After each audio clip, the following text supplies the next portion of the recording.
In today's video, I'm going to be teaching you how to make the juiciest, most delicious Nigerian shawarma you have ever tasted. Without wasting any more time, let's get cooking. So the first thing we're going to do is season and marinate our chicken. And I think the very first point I want to start with is the chicken that is inside here is deboned chicken thighs, not chicken breasts. The reason why I recommend that you use chicken thighs as opposed to chicken breasts is because this retains a lot more moisture. It takes the seasoning better and it's juicier. I recommend that if you're going to recreate this recipe just like I'm doing, please use chicken thighs or chicken drumsticks. Just debone it, take out the skins and cut it into tiny pieces and you're good to go. So to season this, we're not going to do too much. We're just going to start with Scotch bonnet pepper because we're Nigerian and this is Nigerian shawarma. I did with some soya pepper. Now you can make soya pepper at home. If you want me to drop a recipe, let me know in the comment section and I'll do that. Seasoning of choice for today is the Gino pepper chicken. Now mind you want to be careful to not use too much of this. So we're going to go in with our Gino red hot pepper, curry, a dash of thyme, some ginger powder, some garlic powder. We're going to go in with some oyster sauce. The oyster sauce is optional, but if you can, I recommend that you use it. Finally, some chili oil. You can make this at home or you can buy it from a store. This pretty much just helps bind every single ingredient that you have put here. We're going to mix. And you just want to make sure that everything is perfectly combined. Now that our chicken has been nicely seasoned, I'm going to set this aside while I prep the veggies for the shawarma. Nigerian shawarma doesn't require too many veggies. I'm going to be using cabbage, purple cabbage and some carrots, and that's pretty much it. We're keeping it as simple as possible so it's affordable for you to recreate. So cut your cabbage. Honestly, I like to cut it like I'm making my Nigerian salad.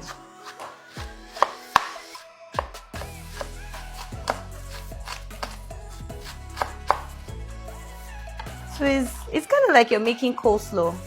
Do you get me? For the carrots, we're going to be using the grater for it, and you can either opt for this size, this part, or this part. Today I'm going to be using this part because I don't want the carrots to be too tiny. I'm just going to do that. Very quick, very easy, no stress.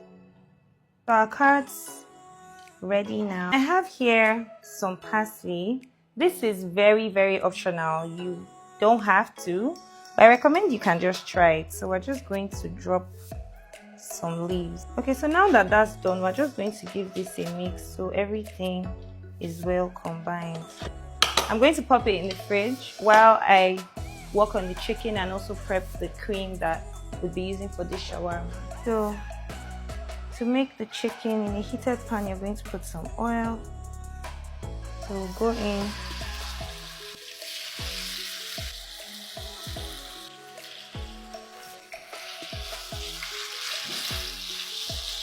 That isn't this too much oil?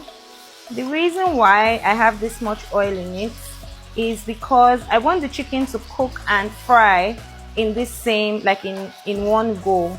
And I'm also going to be using this oil to fry the sausage that is going to go into the shawarma. Okay? Are you hearing the smell? Mabas, if you taste this chicken, you go believe, you go confirm. I'm making shawarma, so we don't speak language when we're making shawarma. So what we're actually doing now is we are frying the chicken. What that means is because the chicken has a lot of like liquid in it, it cooks first and then it begins to fry. Repeat after me. We are frying the chicken. We are frying. Fantastic. So we've cooked it, now we are frying it, and you will see that there's no longer liquid inside the pan. It's just oil. And it's that oil that is going to fry the chicken. For that, I'm going to introduce my chopped onions. This is optional. If you don't like onions, please feel free to skip this step, okay? So we're not exactly trying to overcook the onions. We just want to soften it up a little bit. And because the chicken was so well seasoned, that seasoning is also going to take to the onions as well. And it just adds another layer of flavor. So the onions is still supposed to have like a crunch to it when we take it out. divine. Now that that's out of the way, I would go in with my sausage. So yeah, this sausage, you can see that it's starting to puff up ever so slightly. I don't want this to be all the way puffy yet because it's still going to be going into the shawarma. Okay, so for our cream today, I'm using the Bama shawarma mix, and a lot of my students know this. Before now, I used to use the regular Bama mayonnaise, but since I started using this one, it actually cuts down my prep time because this is already, it's complete. It has ketchup in it, it's spicy, and it is very creamy. Let me show you.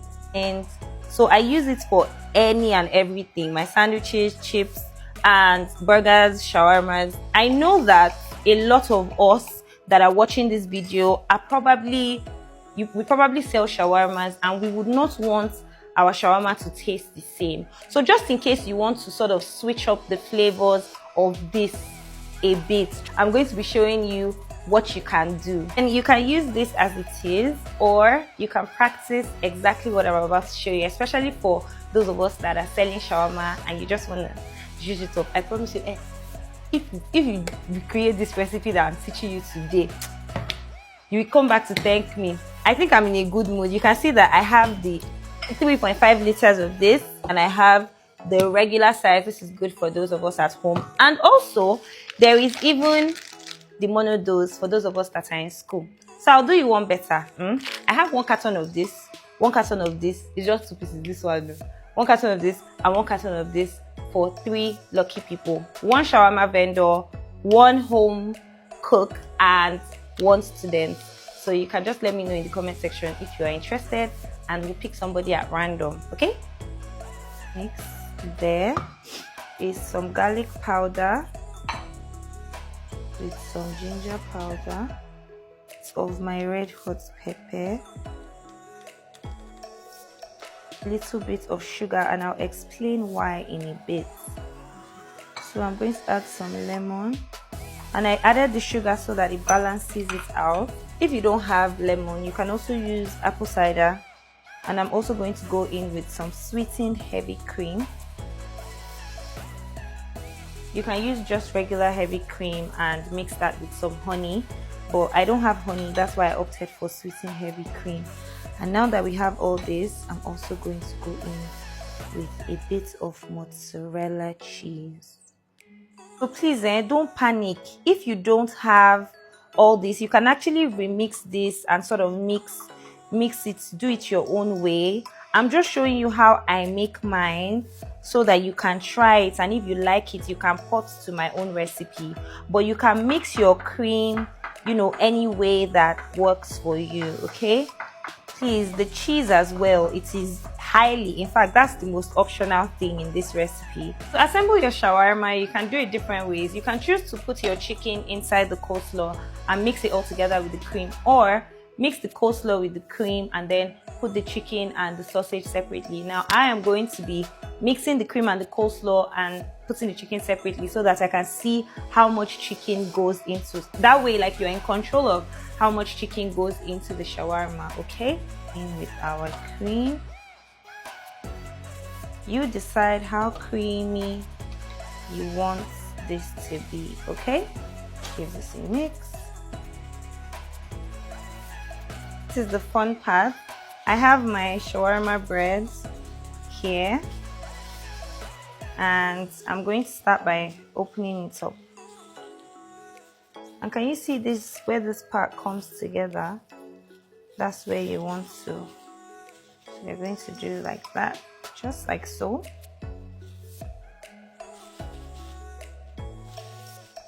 See how careful I am so that I don't rip it. So now that I have this, we have 2 pockets, but this one seems to be smaller and it already has some dents on it. So this one that has the dents on it is going to be on top. The one that is all clear and smooth and nice, that is what's going to make the base. Go in with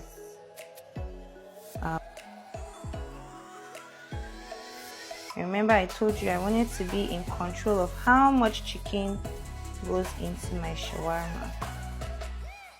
My sausage, cheese, and this is mozzarella cheese.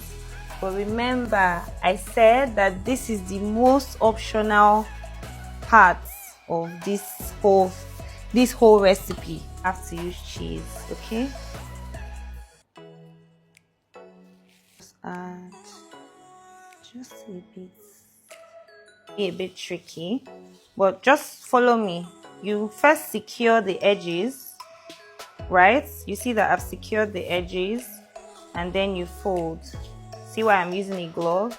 Because you're going to use your hands to protect your investments. And then you go like that.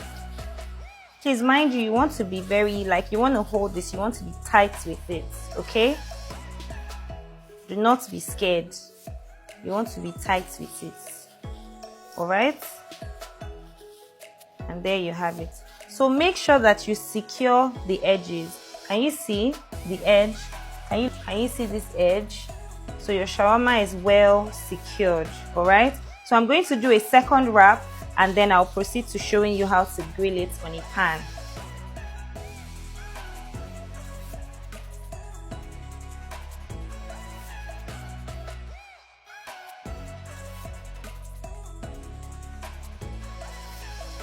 Okay, so now to grill the shawarma, I'm doing this especially for those of us that don't have a panini press. You just need a grill pan. Even a flat pan can work.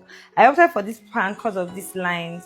And then I'm just going to butter this pan, okay? If you don't have butter, you can use regular vegetable oil, or you can go dry. Like, you don't have to moisturize the pan. Take our first one, second one.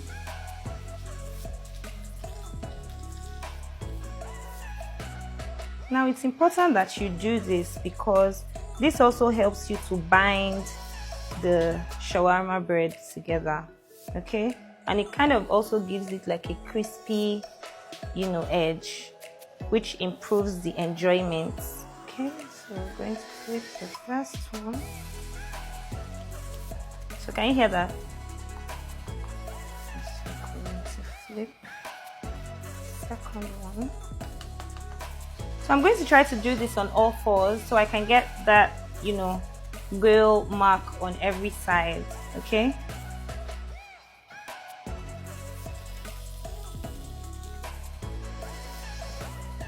Point, our shawarma is ready. If you want it to be crunchier, you can honestly just keep flipping it around like this. Okay.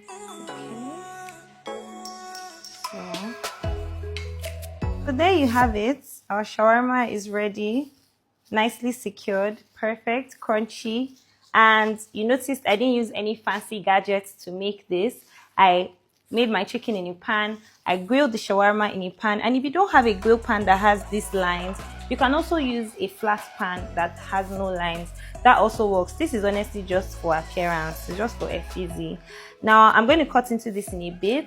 I hope that you guys will try this recipe because I promise you it's absolutely amazing. If you have any questions whatsoever, you already know what to do.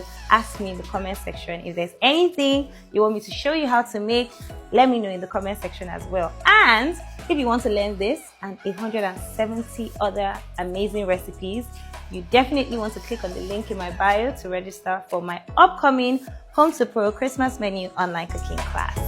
Was this helpful?